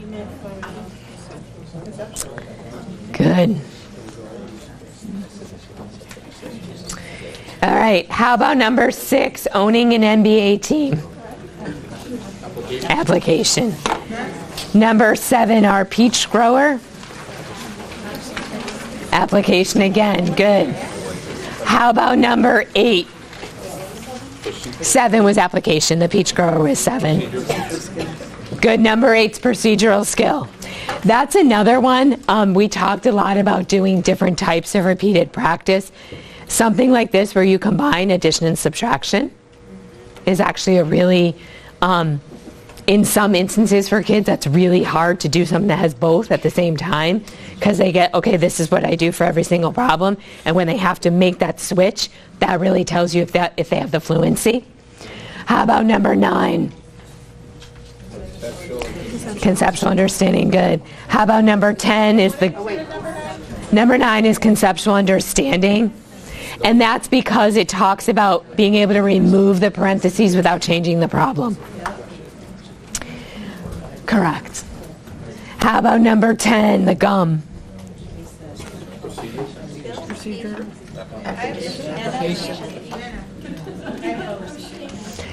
I think that's probably more application. You could make an art, depending upon what grade that one was given to, it might be more of a procedural skill problem, but there's definitely some application in there. And then the last one, number 11. Conceptual and procedural. Good. Okay, so again, what we're really trying to get at here is that alignment. Alignment of standards to rigor to tasks brings us to implementation for students, right? So it's that progression. So what I'd like to do now is I'd like to take a few minutes and let's just summarize rigor. It's the balance, not balance in every lesson. You will not see it in every lesson, and I would argue that you probably shouldn't be seeing a balance in every lesson, because then they're not attending to the standards at hand. Let the standard be the lead. The standards should drive your curriculum, which then drives your instruction. And in there, somewhere between curriculum and instruction, is the resource or the task. Do not let your resource drive your curriculum and instruction. It's backwards thinking. Equal intensity throughout the course of the year or perhaps a unit. What I'd like for you to do now is go back to your reflection sheet. We just finished talking about rigor. So this was the reflection sheet. And I'd like you to do the same thing that we did before. I'd like you to think about how your teachers in your building or district are attending to the 3 aspects of rigor. What challenges do they have, or do you anticipate having in bringing that to scale in your school or district? And then what are some things that you'd like to do that you're going to commit to doing in order to help build rigor within your teachers? Okay, if I can bring us all back, we're approaching the last half hour. What we're going to do now is we're really going to kind of put this into practice for you as an administrator.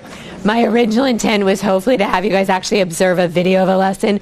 We're not going to have time for that, but I'm going to explain a resource that's available for that. But we are going to look at a lesson plan to at least start this process. And then as we conclude, you will see my contact information. Please feel free to reach out to me anytime. And in addition to that, before you leave, at the very back, you should see it says focus on the content standards, principal workshop 1. It's a little evaluation. If you would be so kind as to take a couple minutes before you leave here today, you can just throw it up on top. Any feedback that you have would be much appreciated. So now we know we've spent most of the morning really looking at what these shifts are and what does it look like in all of this. So now all of a sudden it's time for us, and we have to work with our teachers. So what we're going to do is we're going to first take a look at a lesson plan, because my thought process in doing this presentation was that as you are responsible for formal observations of your teachers, they probably have to submit some sort of pre-observation paperwork to you so you know what you're going to be seeing. Very often that's done in the form of a lesson plan. So if you go into your packet, you're going to see a grade 6 lesson plan. And you're going to see an activity entitled Lesson Plan Analysis Template. I gave you a clean copy of this in your resources part as well, in case it's something that you'd like to use as you work with teachers. And what I've done is I've broken out each aspect of rigor into a section, and I've asked some questions about it. So these are just some guiding questions. Not all of them you might be able to figure out by looking at one lesson plan, but certainly there would be some. So what I'd like for you to do is I'd like you to take a few minutes, read over the lesson plan. It's not very long. It's only like 3 pages. And then I'd like you to, as you're here's how I would approach it, but we're all about different representation. So if you can do it different, I'd read over the lesson plan first. Then I would go through the questions and then go back to the lesson plan and answer what you can.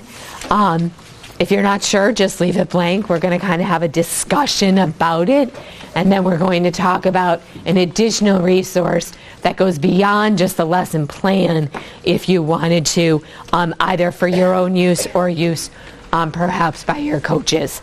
So I will give you some time to read that. Why don't we say about 10 minutes or so. You guys do this all the time, so you're probably pretty quick at it. Okay, if I can bring it back so that I can try to make sure that I end on time. So, as you all know as administrators, this really is just the first phase, right? Because teachers can write whatever they want in their lesson plan. And then when we see it in action, sometimes it's not exactly a direct match. So, based upon the focus questions, this lesson plan identifies 6.EA4, which is about equivalent expressions, and that is in fact major work of the grade and grade level standards. The one thing the lesson you may have noticed does not specifically address, doesn't mean the teacher's not going to be doing it, but the plan does not explicitly address the fact that in the standard they're supposed to be identifying that expressions are equivalent, where when you substitute the same number you get the same result. So there's a lot of talk about equivalent expressions, but not necessarily using that way to determine equivalence. Moving down, we did say it was major work of the grade, so we don't need to worry about the next question. Identifying, the focus will be identifying and creating equivalent expressions.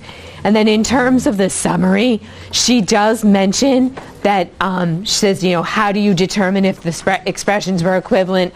What strategies were used? So that certainly gives an indication that she's going to be pulling information from the students in the class. When we move on to the lesson intentionally relating new concepts, which is your coherence piece, it says in the plan, she does say they'll revisit a concept. Again, that's implying she's doing some building. It says, what will the teacher say to students or show students to make the connections clear? The lesson plan doesn't give me any indication of that at this particular moment. What supports are planned for students who are struggling? She mentioned a monitoring tool, but that's about it in that. And then extension, she did talk about tiered questions, so that might be some support for struggling students, might be some extension. And then we get into the rigor. Identifying equivalence requires conceptual understanding. In Summarize 2, she says that, how did you do it? That might allow students to explain their understanding, but you'd have to see that in action for evidence. How does the teacher plan to use explanations, representations, tasks, blah, blah, blah? She really doesn't address that at all. She states what she's doing, but not how they connect to everything. And then our mathematical models, mathematical representations, and the like, expected from students as required.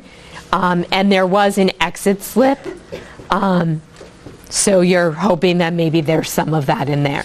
So the lesson plan gave us some information. We know that this teacher is working on grade level standards. So now that you have the lesson plan, the next piece would be to actually go observe the lesson. There's a tool that Student Achievement Partners put out. There's one for K-8, one for high school. Both are in your packets. And that's what we were going to use to watch the video, but we don't have time. Like in my teaching days, I plan too much. But I want to talk about this instructional practice guide a little bit, so at least you can leave here understanding what it's about, and then perhaps utilizing it. So they also have three core actions. Their first core action is, does it address the shifts of instruction? That's like their first thing. The second core action is, are the instructional practices allow all students to learn the content of the lesson? And then the third one, which we weren't going to do today anyway, but if you're signed up for session 2 of this series, we'll be doing it. And that is, are students engaged in the math practice standards? Because today was really about the content. There's a whole nother side of the standards that we have to then mesh the two together, which is the next session. So in core action 1, what we're looking for is similar to what we explored in the lesson template analysis. Does the lesson focus on grade level content? Does it relate new concepts to prior skills? And does it appropriately target the aspect of rigor? So you're getting that from the lesson as well as from the observation of the lesson. Core action 2, do teachers make the mathematics of the lesson explicit in their teaching through using explanations, models, tasks? Is it clear what the intent of the learning is and available to students? The teacher strengthens all students' understanding by strategically sharing students' representations and/or solutions. The best learning comes from each other. As you collaborated today, you probably got something from a colleague that maybe you wouldn't have thought of on your own. The same is true of our students. So being strategic, thinking about how students might go about it, and then as they're monitoring and walking around, looking and saying, okay, well, there's one, I'm going to use that one, and I'm going to use that one, because those are two different things. It's the teacher doing that. The teacher deliberately checks for understanding throughout the lesson, looking for misconceptions. That's a big one. I've done a lot of classroom walkthroughs recently in a variety of districts, and many districts are going towards stations, centers, workshop model, whatever you want to phrase it. But what I've seen a lot of during that is the teacher's with her small group of kids, and that's it. And there's learning happening at all the other places that's not being monitored. And if you don't monitor that understanding, kids can be learning wrong. So we have to figure out the management of that, because it's important to figure out those misconceptions very early on. And then the last thing you're looking for is the teacher facilitates the summary. Back when we were all in teacher prep courses, it was, what's your closure look like, right? You always had to make sure you stopped early for that closure, because boy, when Best was around, they got you every time if you didn't have that closure, right? But the purpose of the closure is really about summarizing the learning to make those connections for the kids. It's not so much about, okay, it's the end of the lesson, we're going to make sure the kids know it's the end of the lesson. It's about pulling it all together and highlighting the important aspects of that. We're not going to watch the video or do the debrief. So to conclude today's learning, how do you know if your teachers are addressing the shifts? Are they teaching grade level content? I've been in classrooms and I know not everyone is. And very often when I question them, it says, well, but our book series does it here. I don't care. Sorry, but I don't. Because instructional time is way too valuable not to be focusing on what we need to. That's just reality. What is the full intent of the standard being addressed? And how comfortable are your teachers in meeting that full standard? That's particularly true of our elementary principles. Math content knowledge, let's face it, in elementary teacher prep, there's not a lot of math that's needed. Do your teachers have the capacity to do the full intent of the standard? And if not, how can you facilitate learning to ensure that they get there? Using either coaches, those of you that are fortunate enough to have that, using department heads, curriculum leaders, whatever the case may be. Is the aspect of rigor required by the standards the same as the aspect of being addressed in the lesson? If it's a conceptual understanding problem or standard that's being addressed, and you see a lot of drill and kill going on, they've missed the boat. Do they know how to do that aligned instruction? And then lastly, how does the lesson connect to and build on students' prior knowledge? You may not always be able to go in the class. If you're doing a full observation, obviously you would. Although even then, lessons can go over days, you might not see it all. But can you tell by the conversations that the students are having that connections are being made to something they've done before? There's very little that we learn in math, unless you're observing a kindergarten teacher, that doesn't build on something they learned before. Do they make reference to that and help build those connections? If your teachers are doing all of those things, make sure that they're signed on for the long term, because they're doing a great job. And teachers are hard to find. There's another resource that I put in, is going beyond the lesson. So, learning goes, just like learning goes beyond the lesson that's taught in that classroom on that given day, our teacher's learning goes beyond the lesson you observed. Okay, so there's some questions. And then finally, there's a bunch of live links here. We have self-paced learning modules. These are set on the practice standards, on the content standards. A lot of what I discussed today, they're broken down by grade band, K5, 6, 12, ready to go, PD, free for teachers in Connecticut. They've been this way for 4.5 years. And we honestly have had very few Connecticut teachers taking advantage of it. Yet they still are all complaining that they need PD. It's free and available. Illustrative Math has a variety of resources. You may be most familiar with their recent OER middle school curriculum. That is fantastic. But they do have other resources out there for those of you that do use that OER middle school curriculum. The high school one is supposed to be coming out this year, now I can say, because we're in 2019. And I've heard that the elementary K5 is probably somewhere around 2021 is what I'm hearing. They're in the very preliminary stages. Student Achievement Partners, a lot of the resources that I use today are from their resource list. They have a lot of things. They have done an alignment revision almost with both Go Math and Envision 2.0, where they've changed things around to align better to the standards. So if that's a resource you're using in your district, you might want to check that out. They also have an instructional materials evaluation tool. There's a training posted on our website that I did about that tool. It's great if you're in the process of choosing resources. Some of you are curriculum leaders that may have that as your responsibility. Most are principals, so probably not. And then U Cubed. U Cubed was that Joe Bowler work that I talked about in terms of fluency. She also has some great tasks there. So if you're looking for some rich tasks for your teachers, or some places to send your teachers who are maybe too dependent on the page by page in the book, you can do that. Does anyone have any final questions? This is my contact information. I really respond to emails. I'd like to think pretty quickly when I'm in office. The phone, I will always answer it if I'm at my desk. Even if I'm eating my lunch at my desk, I will answer the phone. So if you catch me chewing, I'll just put that out there. If you leave me a message, I try to be good at returning, but I don't always look at the light on my phone. So sometimes it could be a couple days. Oh, I wonder how long that's been here.